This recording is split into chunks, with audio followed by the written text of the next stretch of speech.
Hi guys, welcome back to Inside the Mason Method. One of the biggest lessons I've learned running a design studio is that creativity does not come from chaos. It comes from structure. Because when you have systems that are clear, you stop reinventing the wheel every single time you take on a new project. Today, I want to share 5 things that have helped me build my business so far and why systems matter more than people realize. Hi, I'm Ann Mason, the founder of Ann Mason Design, and after years of working in large architecture and design firms, I started my own studio with an intentional goal to build a business that runs smoothly without constant chaos behind the scenes. Over time, I've realized that the secret isn't doing more work or hiring a huge team. It's creating a structure with repeatable systems that support both creative processes and client experience. So today, I want to share 5 ideas that help me build that business and continue to guide how I run my studio every week. Now, none of these ideas are complicated, but together they completely change how I run my studio. The first idea is creating a clear design process. Early on, I noticed that a lot of creative businesses, even mine, struggle because every project feels completely different. Every new client brings a new project, new expectations, new parameters, and a lot of time is spent figuring out what should happen next. I realized pretty quickly that if I wanted the studio to run smoothly, and life, honestly, to run smoothly, I needed a process that repeated itself with every single project, even when the projects themselves are unique to each client. So at AMD, every project now follows a similar rhythm.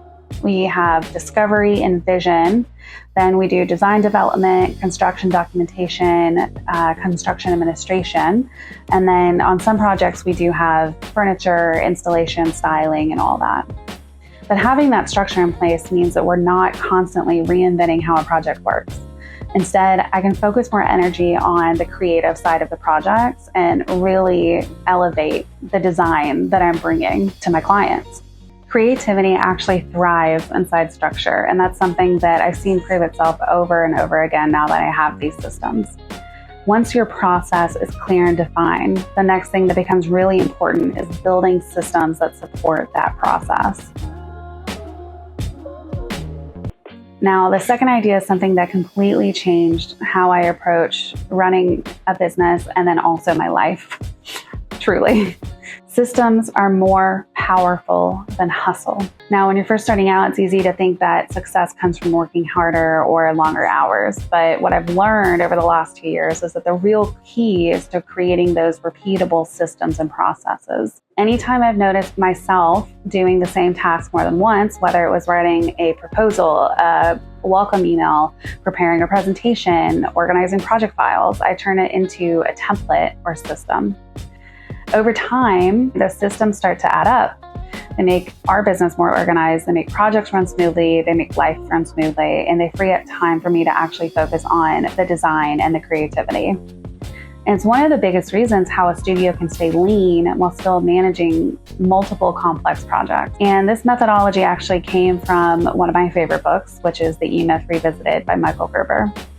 My dad gave me this book years ago. The moment I decided to start my firm, I started reading and studying Gerber's suggestions on how to set up a franchise model business.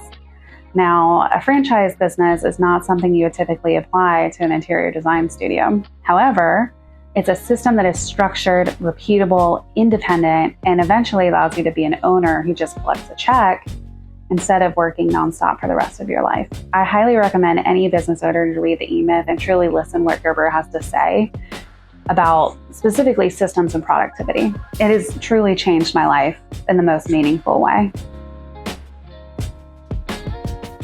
Design requires a lot of focus and deep thinking.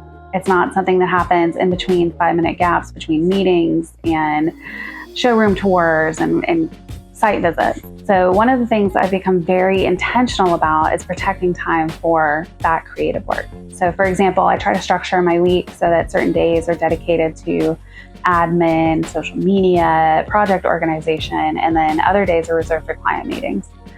That way there are leftover blocks of time where I focus fully on design development without those constant interruptions. If every day is filled with meetings, emails, and needed decisions, especially when it uses your left brain, it becomes very difficult to use your right brain and create creative designs. So protecting your creative energy is just as important as managing your schedule and your business. Interior design is an incredibly collaborative profession. No matter how strong your vision is as a designer, great projects only come to life through people who build them. Over time, I've focused on building strong relationships with builders, fabricators, installers, vendor reps, and other designers too. These partnerships are essential because they bring the specialized knowledge and craftsmanship to your projects. When I have people I can call and actually trust their expertise, it alleviates the pressure on me and my team. And my clients, they honestly frequently hear me say that I will ask the carpenter or the engineer on their opinion on what's going on because they're the expert. When someone does that day in and day out and has their own process and their own understandings, it makes more sense for us to consult them instead of me making a decision with only half the information. And admittedly, I know a little about a lot and I'm an expert in something, but it doesn't always mean I know the answer. And my clients respect me for being honest about that. Collaboration and networking is about creating symbiotic relationships with people. And those relationships, when they're strong, the entire design process will become smoother for everyone, for you, your team, and your client. When people think about growing a business, they often imagine scaling as quickly as possible and building this huge team. But for me, the goal has never been to build the biggest firm possible. The goal was and still is to build a studio that produces beautiful work while creating a calm, organized, intentional experience, not just for our clients, but for our internal team. Growing slowly and intentionally like that allows you to refine your processes, build strong relationships, and make sure every project actually reflects the values of you and your studio. It creates space for creativity, which is why most of us have started doing this in the first place, right? And at the end of the day, running a creative business isn't just about creating beautiful spaces, beautiful work. It's about building a system that allows creativity to thrive without just being straight up chaotic behind the scenes. And taking every project that comes your way and overloading yourself so that you can barely function is the quickest way to destroy your business, not build it.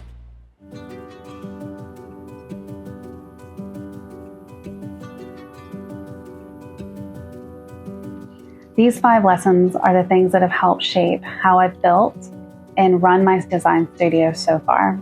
I hope they inspire a little something in you to slow down and truly think about how you want to structure your own business.